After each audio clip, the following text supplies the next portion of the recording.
Oh, let's do the countdown just because we can.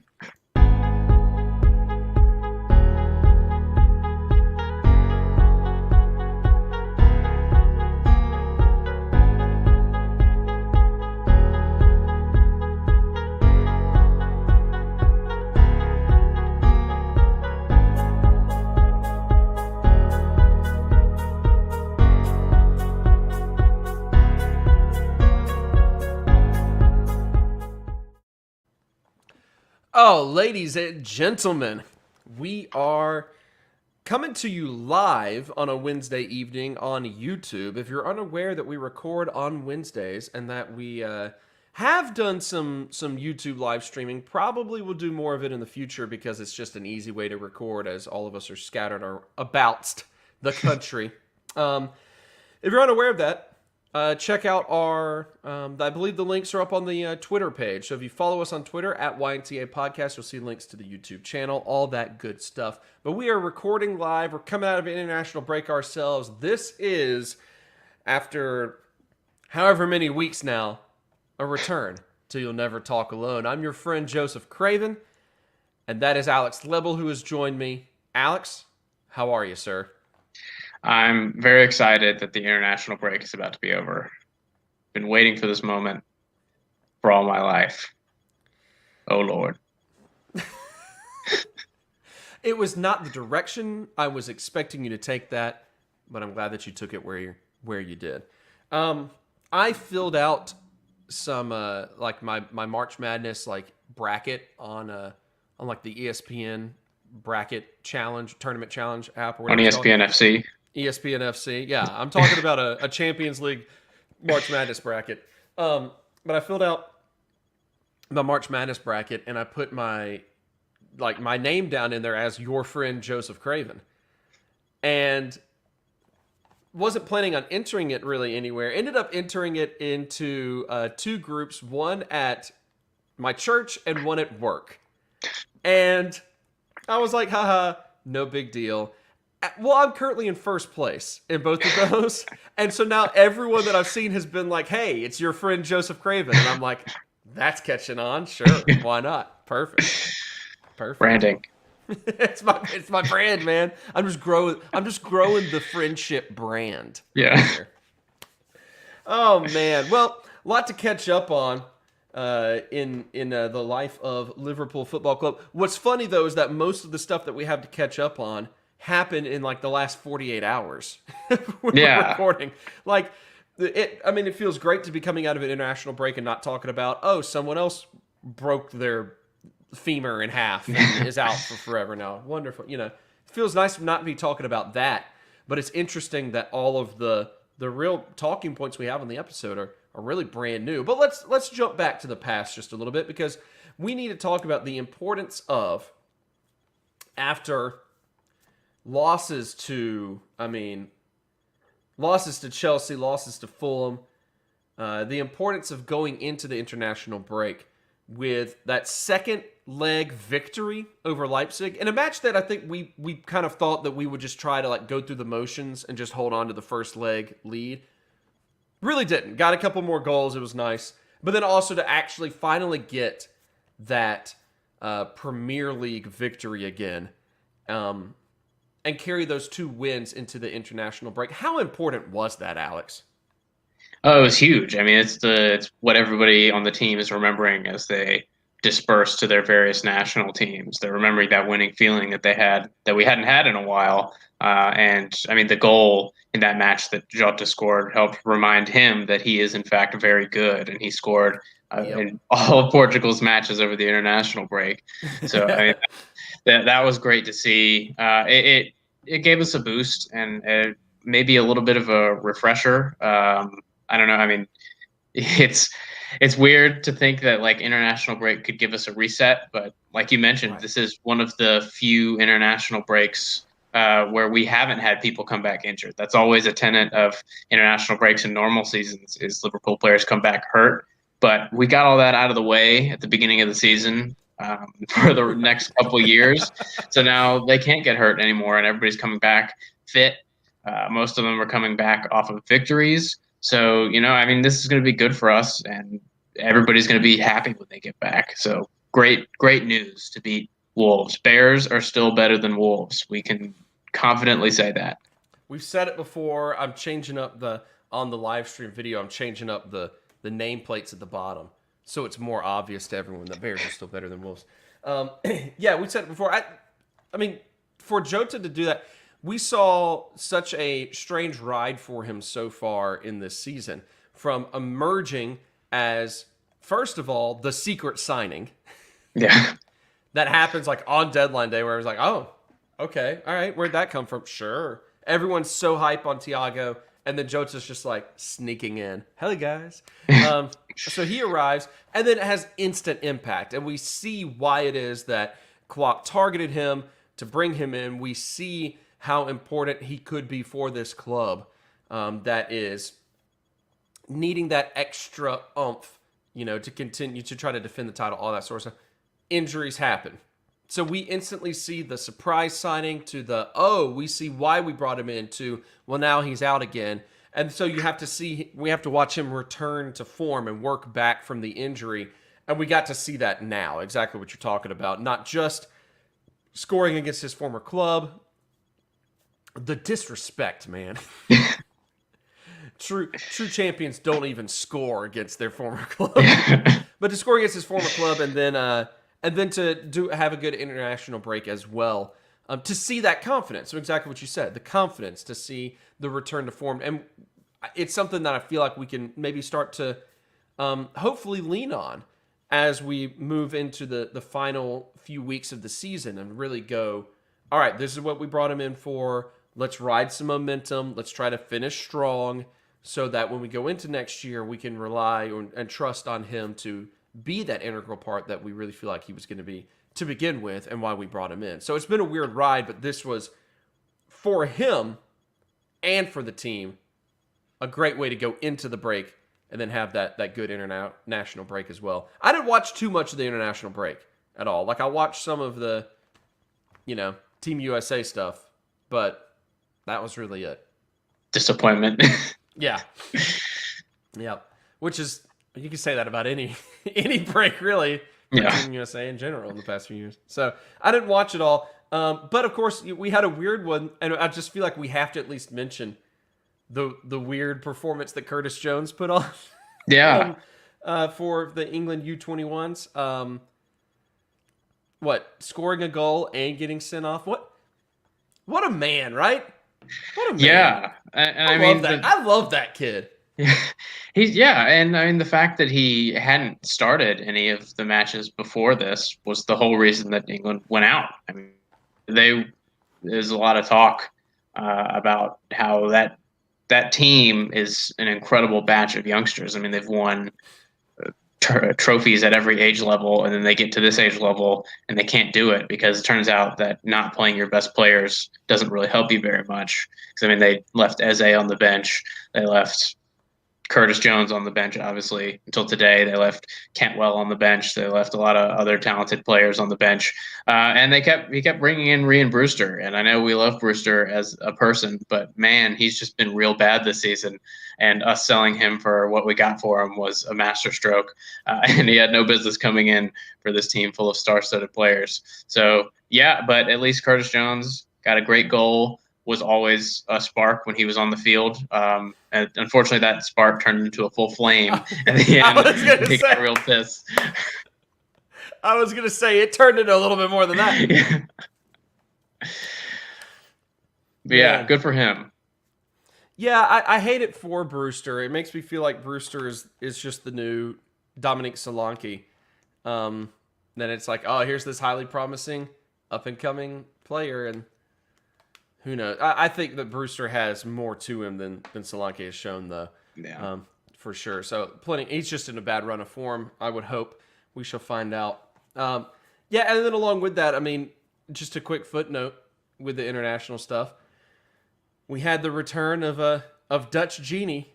Yeah. Now, granted, the Netherlands ran rampant in a 7-0 victory, but Genie Wijnaldum gets a goal in there. There's Genie scoring for country. Never for club, baby. He's consistent. He's so stinking consistent in what he does. it just so happens that this is one of those weird things. We'd love it if he did more of that for the club. Whatever, whatever. Yeah, I'm not sure if he's trying to send a message or if he's just doing it to do it. But yeah, either way, please do it for us some more. Well, it's just him being a consistent player. Is he knows the role that he has to play in the Jurgen Klopp scheme, and it's not the goal scorer. So he's like, okay, Yeah. I'm fine. So sometimes All it right, can then be I won't super score weird. any goals. Yeah, so I'm never gonna even do it. Never even gonna pretend to do it. See ya. So weird, so weird. But all that being said, coming out of the break now, and with the end to things, with the Leipzig victory, with the Wolves victory, and then with a few of our players, putting on good performances in the international break, there is reason to think, as we go up against an Arsenal team that has been through many of the same types of struggles that we have been through this year, and is trying to battle to stay inside of that weird space that's kind of fourth place down, like Chelsea with 51 points, but then that fifth place all the way down to where Villa has dropped now is still all within about 8 points of each other. So like a couple of victories and a couple of opponent losses can really change the fortunes for any of those teams. It's where we find ourselves, is where Arsenal finds themselves. Coming out of that and coming into this, you got to think that it's not necessarily optimism, considering I think all of us are pretty much fine with or done with the Premier League. Let's try to keep going in Champions League, But there's something positive. There's some optimism there. I think, at least. What do you think about this as we move into this Arsenal match coming up on Saturday? Much like every team in the league, except for City, they're pretty patchy. They've got some exciting young players. They've got some people that have been really good this season, but they're not consistent. They're arguably more inconsistent than we are. Because I mean, when we're Right. losing, we're at least doing the same thing, even if Yeah, it's not and very good. and doing so much of it because of so many players that have been hurt and everything. Arsenal's Yeah. just kind of like, we've had an identity crisis for years now. It's no big deal. Yeah, and they still have that kind of Arsenal mental fragility. So I expect us to do pretty well against them. We've been pretty good against them in the past few years. They were kind of not. They didn't have any of the like nice momentum building things that we did going into the international break. And we are getting players back. We're getting players finding form.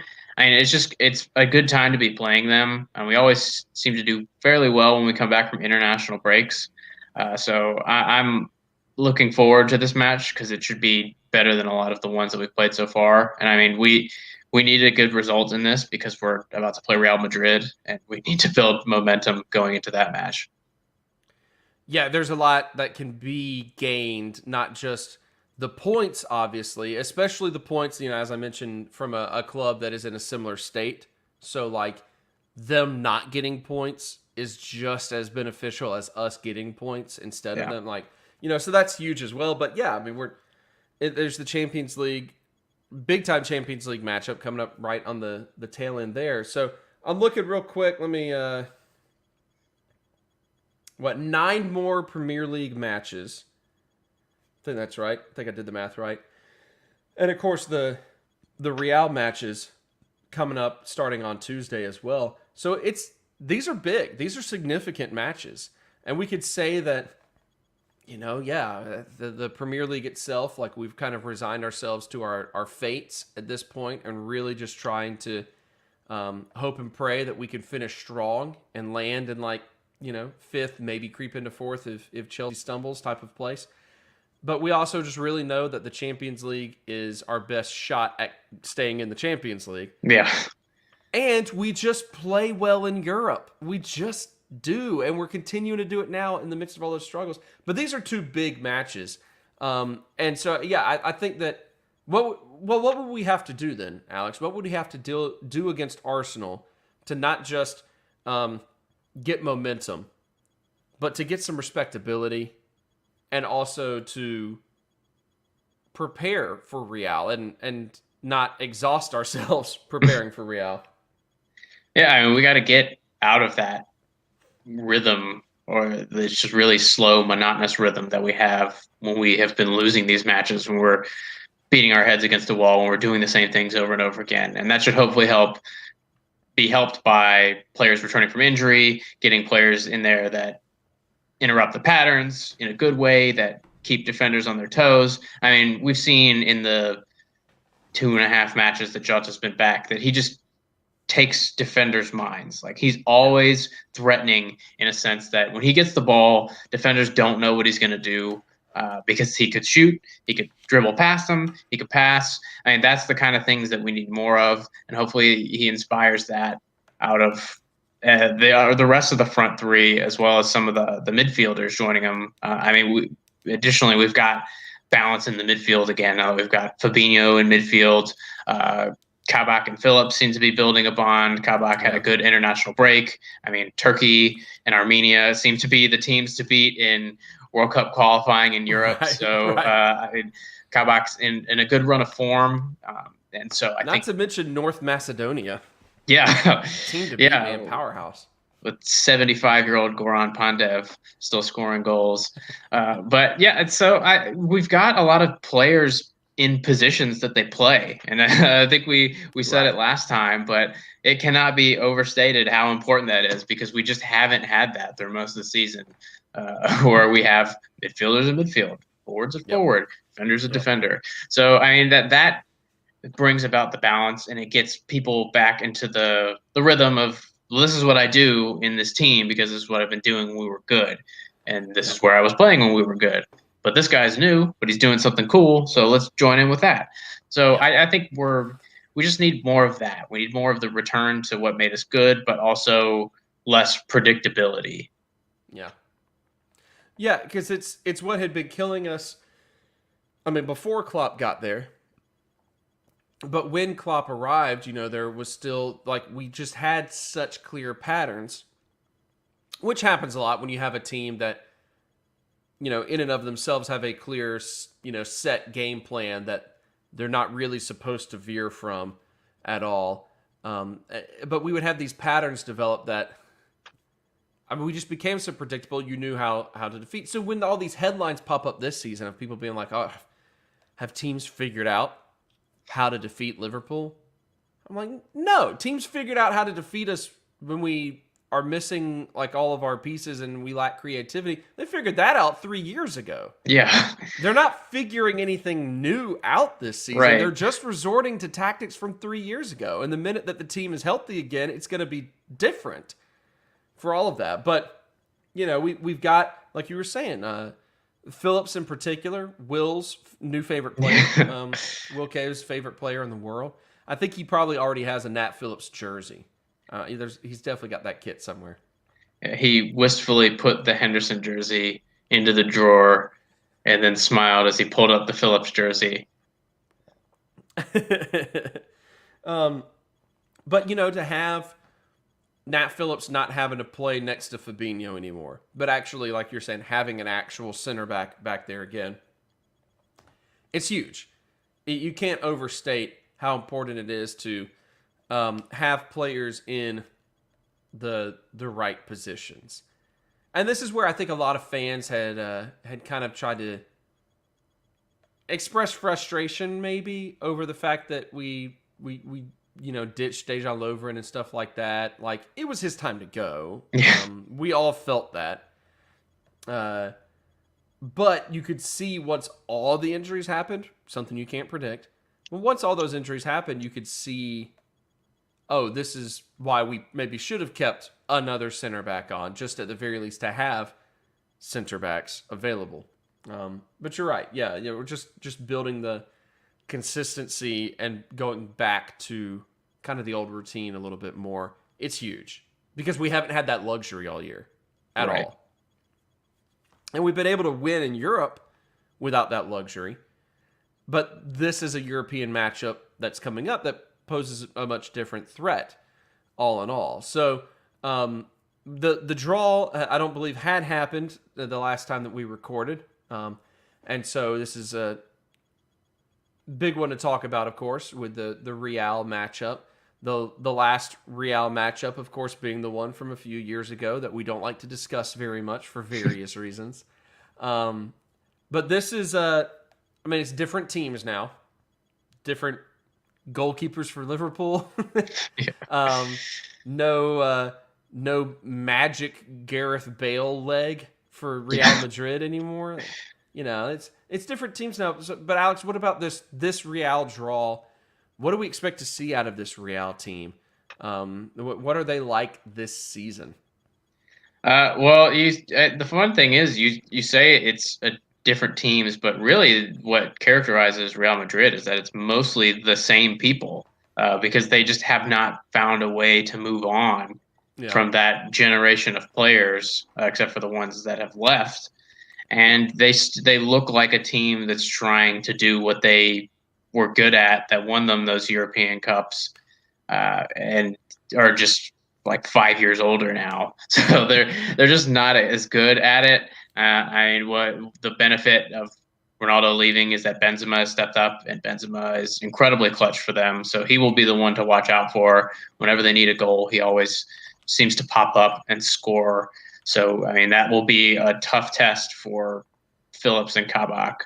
man, But I thought, yeah, Benzema 33 now, and that's yeah, and crazy. he's Also, he is having to stand trial for alleged blackmail. Yeah, that's a whole thing. I don't know if we should discuss it for legal reasons, but No, I'll tell you I in the don't want post to touch this. production. I don't want to touch this at all. But wow. Yeah, so interesting fellow, very good at goal scoring, very clever striker. They also have kind of one player to watch out for them as well is Vinicius, who is incredible at dribbling, Mm-hmm. terrible at finishing, but he will dribble past people enough times to where eventually one will just like doink its way in. But other than that, I mean, it's a lot. It's basically the same team we faced in Kiev, and we know what to expect from them. And they're just not as good as they were back then. And I think now is the time for us to get our revenge. And I'm very excited to see us go at them because they have not been great. And we also have not been great. But when we can find our shooting boots, we can score a lot of goals. And we tend to just have more things go in our favor in European competition Yeah. so far. It's a one of the things that is different about Real that it kind of boggles my mind is how Sergio Ramos has become more of a social media like god for some Yeah. reason. Not like his own social media involvement, but like social media fell in love with him for whatever reason. And I get that like he got real hairy for a while and it was cool. And I get that like he's got like all those tattoos and whatnot, but like that was so weird to me that out of all the players in the world to randomly get like viral on social media, it was him. So weird, especially because like in my mind, when I think of him, all I can think of is him hurting Mo, and I want him to feel that same pain. Yeah. Agreed. Get Fabinho in there to crunch into him. Yeah, exactly. So that matchup coming up on Tuesday. I mean, give us a little bit of what you think is a preview of what we have to do as a team to be able to find more European success in what has been a kind of unexpected run, to be quite honest. Yeah, I mean, it's a lot of the same feedback as the Arsenal match. The only difference being that if there's anything we can do to get this match moved to Budapest, that would be the only thing to change because I know we can't do that in the league, but we can definitely do that in the Champions League. And I know we're supposed to go to Spain. I think they just released or relaxed some of their restrictions, so we're probably playing in Spain at their practice field essentially, where they've been playing all of this season and part of last season because they're renovating their stadium. So that's going to be weird. It's going to be kind of funny. But see if we can appeal to get this moved to Budapest. Yes, please. Please. Just going to go ahead and look up to see if there's like a change.org petition already about this. So, yeah, two big matches coming up on the weekend. A lot that to look forward to, but a whole lot to uh, also, you know, kind of be wary of. Like, are the promising things that we saw a few weeks ago going to continue? Are the promising things that we've seen on an individual basis from the international break going to continue? Like, there will be a whole lot more, I think, that will be telling about how we're going to end the season in this particular weekend. Yeah. Because, yeah, I mean, there's some other big matches to deal with. Another matchup against United coming up, and of course, having to end the season with stupid Crystal Palace. Wonderful. But for the most part, this is the easier stretch of the Premier League schedule for us. Arsenal and United being the two main ones. And Villa, if Villa can return to being good Villa. Those are all interesting matchups, but this weekend in particular is the one that can kind of tell us how it is that we're probably going to finish the season in terms of our form and everything. So it's a big one. There's a decent amount riding on this weekend. It's going to be pretty juicy to discuss once the weekend has passed. Real juicy. Squish, squish. Squish, squish, juicy weekend. Well, I hate that we did that. Let's some of the big news from the past 48 hours, however, that has been coming across. That's been big news. The first, we'll go in chronological order. The first news that kind of broke, more of a rumor, unconfirmed at this point, but it started to be reported and published by our friends at The Athletic. I'm saying friends now. Our friends at The Athletic, that there was an agreement being worked out to grab another Red Bull to grab Ibrahima Konate from RB Leipzig, and nothing confirmed as of yet. But it's apparently close enough sources that they felt comfortable reporting it. Other news outlets, including the legends at ESPN FC, have reported it as well. That the sources are saying Liverpool's close to bringing him in. What do you think of this move, Alex?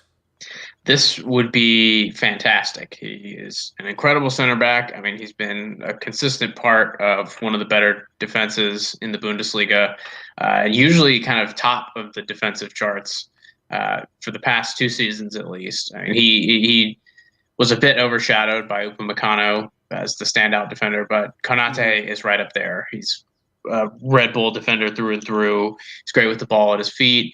Quick, strong, intelligent. I mean, he's everything you want in a center back. So if we were to bring him in, this would set us up for the present and the future. I mean, I would not look at the 2 matches we played against them and make your judgments off of that. I would look at kind of his league performances and his performances for the French U21s this past international break and just kind of see that, wow, he is very good, and we would be very smart to finalize this deal if we can. He's also a massive weeb, so I'm never going to say no to adding someone who is obsessed with Attack on Titan to the Liverpool squad. So I mean, there's a lot to like about this transfer. Hopefully, the best thing to like about it will be that we can announce it very soon as a club and say we finalized this deal. Get ready. Yeah, that would be great. What, like, style wise, what does he kind of bring to this squad? I mean, he's kind of the archetypal modern defender in a sense that he will more than a lot of modern defenders. He's actually really good at defending. He's good in one-on-one situations. He's big, so that helps like closing down spaces with larger strides. He's strong. He's willing to carry the ball out from the back, willing to make riskier passes with the ability to pull them off, good on set pieces in the air. So, I mean, he's the type of player that we look for when we look for a center back. We don't just look for someone who can do one thing. We look for someone who is the platform of the attack, not just a center back, but they're just as much a part of building our lethal goal scoring threat as anyone else on the field. So we would be bringing a lot of. I mean, this will be a comparison that is not direct, but he will be kind of a Virgil style player to bring into the team, to look for someone that is willing to go the extra mile when it comes to spreading the ball around and taking those risks that we need our defenders to take. Yeah, like I'm looking up, and the Liverpool Echo did a pretty good little write up on just looking at statistically how he compares to some of the other names that have been brought up from the center back position, in terms of our potential targets, including Sven Botman, but including Upamecano and Ben White, players like that. Yeah, first of all, I mean, the kid is, 21 years old. So not just a purchase for now, but a purchase, for the future as well. 6'4", so got the Virgil size, which is really nice. And what's really cool about it is looking at this particular stat. He's got okay, like his progressive passes. That rate was not great compared to some of the other names. But he had good, progressive carries. But what you're saying, he's like a true defender first. His aerial success rate was 77%. He won 113 aerial challenges and only lost 33 aerial challenges. That is from 2008 until now. So that's good. I like those numbers. Yeah. Anytime you get someone who, because he can grow into, I mean, like we said, 21 years old, he can grow into better passing and better play, especially in a style here that Klopp likes to play that plays out from the back a whole lot. He can definitely grow into that more. But to already be at that level on an aerial defensive standpoint, love it. That's huge. That's really nice. That is quite juicy. Yeah, yeah, and you kind of look at his role in the attack for Leipzig, and you can kind of compare it to maybe someone like Virgil and Matip, where Virgil is the one who sprays the passes, who hits those long diagonal balls, and Matip is the one that dribbles out of the back. Yeah. And you, in the Leipzig defense, Upamecano has been the one that passes more, that hits those long passes, and Konate is the one that dribbles out. But you can see that if he were tasked with being the guy that needed to hit those balls, he could definitely do it. Sure. So that just like you said, he could grow to adjust to fill the role that we need for him in our defensive line. Yeah, just based off of the statistics that they've listed and off of the names that they have included, Upamecano, Botman, Konate, Sonyachu, or however you pronounce it. The Turkish names trip me up sometimes. Ben White and Kaleta Carr. Out of all those names that they were comparing it against, he was never at the bottom of the list. Yeah. With the progressive passes and the progressive carries, he was in the middle of the pack. So, there's some acumen there for it. Yeah. But, I like what you said. It wasn't his job. Yeah. Upamecano is at the top of the list for both of those things. Yeah. That dude is moving forward as soon as the ball comes to him. And so it wasn't something that Konate had to do. I imagine you pair him up with someone like, let's just say a Nat Phillips, who does not go forward at all. Yeah. Yeah, he's going to absolutely, start climbing up there statistically. You pair him up with a Verge, and he's going to move forward while Verge is going to put the passes in, that sort of thing. It's nice. I think it could be some versatility. I'm curious to see if he brings any of that in. Really, I'm just curious to see if the signing happens. That's the main thing. Yeah. But if all the sources are correct that are, hinting at it happening, curious to see what he brings from that offensive or that transition standpoint because I really feel like he's going to be fun to watch on a defensive level, and Yeah. that is a-okay with me. I'm a big fan of defense, man. In any sport, I don't know why, but I'm just one of those weird nerds that gets very entertained um, with good defense. So, for sure. The other big news in the past 48 hours has been final confirmation that Fenway Sports Group has new investors. So this rumor started up. I mean, I don't even remember. I don't remember when it started up. It felt like it started up a full year ago. It probably was not a full year ago, but it was definitely at some point last summer, I think. Yeah.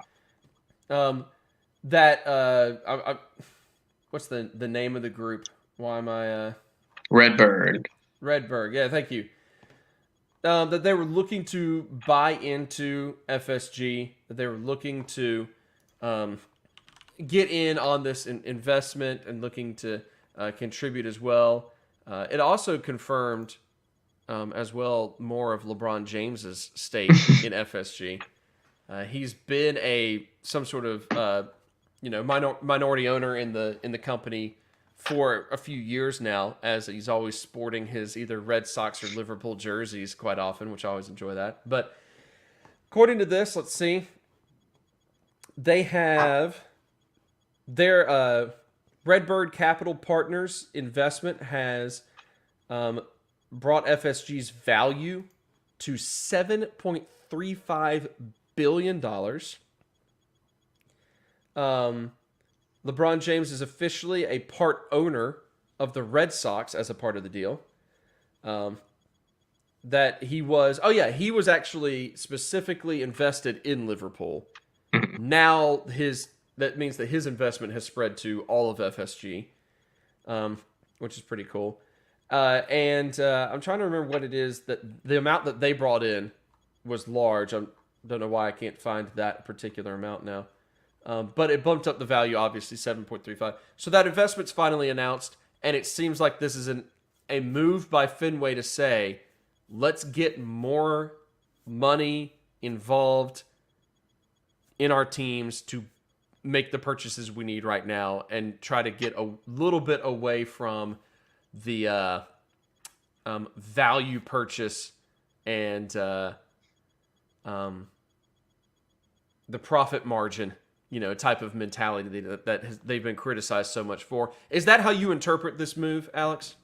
Yeah, definitely. I mean, I don't think it's a coincidence that the Konate stuff and then the investment stuff came out Right. so close Right. together. I think it was very tactical by FSG to make sure that news came out as it did. And I mean, this is going to be huge. Based on the articles on the Athletic, just to pay the debts that the club have incurred over COVID, so that we're back to baseline, and basically just get us operating like we have been, so that there's no more. We have to negotiate for an entire summer to structure a deal where we pay $5 million every year for 4 years, like we're doing with Thiago, or the way that we structured the Jota deal, or waiting to the last day of the deadline to sign 2 center backs, one on a loan to buy and one for $8 essentially. So this is us. This is the club. This is FSG acknowledging, like, okay, like I guess we heard you, in the sense that we don't ever break our model, but we want to get the club to a spot where COVID would not allow for us to do anytime soon. So yeah, it was much needed. I'm very excited. Glad it's not some sort of like dubious regime that seems to be taking over many other clubs. We know who these people are. Billy Bean, fully involved, fully expecting Moneyball 2 to come out and it star Andy Robertson, just because that should certainly be part of the deal. Yeah. But yeah, I mean, this is going to be great. It's nice to see us be able to sign people again, because we need to sign people. We need to have a squad to build on and replace some people. So this was absolutely needed. I think it's going to really be interesting to see what LeBron James brings to the team on the Yeah. pitch, because I assume he's buying into it so he can come over and play, and that he's going to bring along like Anthony Davis and Chris Paul as well. It's going to be pretty interesting to see how that works out. Um, but yeah, no, it's great. It shows. I think it shows a little bit more. I don't know, a little bit more gumption, if that's even the right word, out of Fenway. I think Fenway has been known, because of the tendency to kind of play that money ball mentality, has been known to be a little bit too cautious. And this shows that they're like, okay, you know what? Like, we're still not going to make bad business, but we're going to start trying to make more business Yeah. by getting more investors involved. And it's going to be good. I mean, it's going to be good for all of their investments, because this is obviously not just specifically a Liverpool thing. This is for the Red Sox. This is for their NASCAR investments. This is for everything that they're doing. But they know how much money can be made in the Premier League. Yeah. And they know, after tasting that sweet, sweet championship prize money last year, and of course tasting that sweet, sweet Champions League prizes the year before, they know what success can bring. And now they're starting to realize what it costs to be successful in the modern game. So I think this is a good move. It just is. Obviously, we'll bounce back. We'll come back to an episode like 6 months from now and talk about how much of a disaster it's already been, because Yeah. that's what we did. We got our hopes up a little bit, so we're gonna get really disappointed. But I think on paper it just seems like, we're not businessmen, but it seems like good business, and it seems like the type of business that can directly benefit the teams more so than in other things. Now, I don't know if that means that or how involved maybe LeBron James and Maverick Carter are going to be on the business end of things. But I'll be honest with you, those guys know how to conduct some business. They Yeah. just do. They're not like your traditionally trained Harvard Law, Harvard Business School guys, right? It's just some dudes from Akron, and they're just killing it. They just know how to be like power brokers and everything, and it's really cool to see what they're able to do in the world of athletics. So I'm curious how much involvement they're going to have in some of these things as they move forward, and as LeBron starts to, I guess, eventually get to the end of his career. I don't know. He might never stop playing basketball. So yeah, it's going to be interesting. It's going to be interesting. Yeah. Profits, margins, supply, demand, all that. Right. Right. To the moon or something. I guess. I don't know. Hold the line. Oh,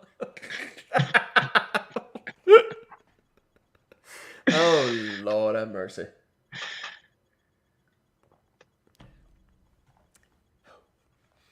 So that all being said, and I guess some of the, or lack of, business knowledge that the two of us have demonstrated here on the pod. All that being said, we do, of course, have a couple of big-time matchups coming up. We talked about them a little bit earlier in the episode, or a lot earlier in the episode, but we talked about them a little bit earlier. Is kind of what that phrase is supposed to be. But it's about time, I think, where we have to actually, sadly enough, give our predictions for how the matches are going to turn out. And I'm not thrilled about it, but here we are. Arsenal and Real Madrid. I was feeling good at the beginning of the episode, but saying both of the names back to back makes me realize like how messy this weekend could actually be. Yeah. But the return to the pitch, Arsenal, Real Madrid. Alex, tell me what you're expecting to see, what you're thinking might happen, and if you're so bold, predict some scores. I think it's going to be a more typical pattern where we dominate most of the game against Arsenal, and they try to hit us on the counterattack with their pace, which has been the way that they've succeeded most of the time this season. I think we'll break through them. Hopefully David Luiz starts because he makes it easier for us to score. I'm going to go ahead and say a 2-0 win for us against Arsenal, and then I think the Real Madrid game will be frustrating and annoying. They're two teams going against each other that just know how to play in Europe. You look at the tie against Atalanta for Real Madrid. It was just such a composed performance from them, even though it wasn't a good performance. It was very much like a they knew what they were doing. They just weren't doing anything any good. But they still won comfortably. So I think that one's going to end 1-1, but we'll have a nice away goal at that point to take back to Budapest. Yeah, I pretty much completely agree with you on the Real one in particular. I do think that that's going to be a bit of just a knockdown, drag out fight. It's gonna be much different from the Champions League final a few years ago because there is a second leg going on. So I think it's gonna change kind of the pace of play just a little bit. I do wonder if someone is gonna try to send a message to Sergio Ramos. Oh, absolutely. I do wonder about that, but I'm with you. I think that it's gonna end up being kind of a 1-1 draw as well. Going back to the Arsenal matchup, Arsenal seems to like draws pretty. In their recent form, I'm looking at it, and we're just winning or losing in the last 5 matches. They're over here with like a handful of draws as well. They're just a bland team to me. Yeah, they just are. Like even if you look just at the numbers, they don't have a pretty goal differential. It's positive, so there's something, but it still is like not that great. I don't know. They're just a weird team to me. And I think that this should be a victory for us. I think. Maybe I think that because it's, I don't know, not at Anfield.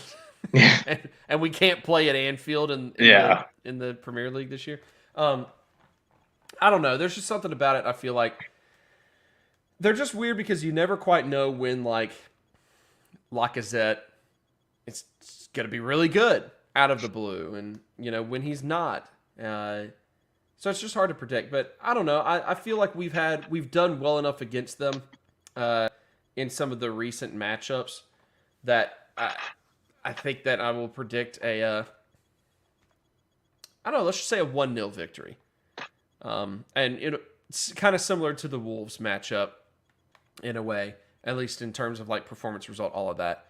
So, yeah, we'll say 1-0 and a 1-1. That's what I'm going with as well. So, there we go. Now that I've gotten it out there, feel terrible about the predictions. Just feel bad. Oh, well. All right, well, that is going to wrap things up. Somehow we just breeze through that episode. It's like we never went away, Alex. It's like we never went away. Yeah, we might get called up to the national team of podcasting here pretty soon. Next international break. Well, we didn't make the podcasting Olympics. Yeah. We flamed out there, so. Oh, well. That is going to wrap things up here on You'll Never Talk Alone. Thank you for joining us. Thank you for tuning in to this particular episode. Coming out of the international break. Coming out of what we might also call the vaccine break. Everyone, as soon as you're able, go get vaccinated.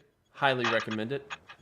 The side effect that I've felt is that I'm a better podcaster because of the vaccine. It's the weirdest thing. That's what they did it for. It's that 5G. That 5G and all those government surveillance microchips that are up in my arm right now have made me better at podcasting. It's the weirdest thing. Who knows? But no, I highly recommend everyone do what you need to do to be safe and to keep everyone safe around you as well. All right, that is Alex Lebel. Alex, thank you, sir. Thanks for having me. I am your friend Joseph Craven, and it just feels good to hear Andrew Ainsworth's voice as he signs us off on this episode. So, Andrew, why don't you sign us off?